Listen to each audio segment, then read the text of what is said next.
ಸಾರಿಗೆ ಸಚಿವರೇ, ಈಗ ತಾವು ಈಗ ಹೊಸ ಬಸ್ ಬರ್ತದೆ, EV ಬಸ್ ಬರ್ದಾಗ ಕೊಡ್ತೀರಂತ ತಾವೆಲ್ಲ ಹೇಳಿದ್ದೀರಿ. ಅದು ಕೂಡ ಬಂದು ನಾವೀಗ ಅದನ್ನು ಪ್ರಪೋಸಲ್ ಕಳಿಸಬೇಕು.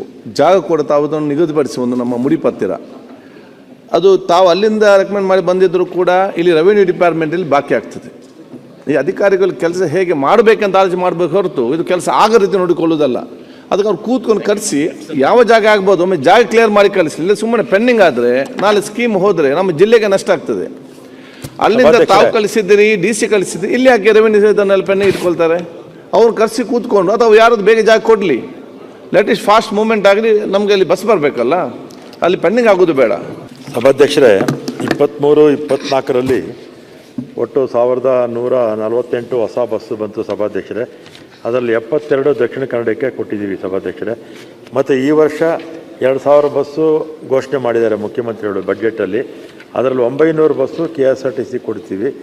ಮತ್ತು ಆ ಬಸ್ಸಸ್ ಬಂದಾಗ ನಮ್ಮ ಶಾಸಕರು ಏನು ಕೇಳಿದ್ದಾರೆ, ಡೈರೆಕ್ಟು 2 ರೂಟ್ ಕೇಳಿದ್ದಾರೆ, ಅದನ್ನು ಮಾಡಿಕೊಡ್ತೀವಿ. ಇನ್ನೂ ಹೆಚ್ಚುವರಿಯಾಗಿ, ಯಾಕಂದರೆ ಅಲ್ಲಿ ಕುಕ್ಕೆ ಸುಬ್ರಹ್ಮಣ್ಯಕ್ಕೆ ಹೆಚ್ಚು ಜನ ಬರ್ತಾರೆ, ಅದರಿಂದ ಆದ್ಯತೆ ಮೇಲೆ ಜಾಸ್ತಿ ಅವರಿಗೆ ಬಸ್ ಹತ್ತಬೇಕು.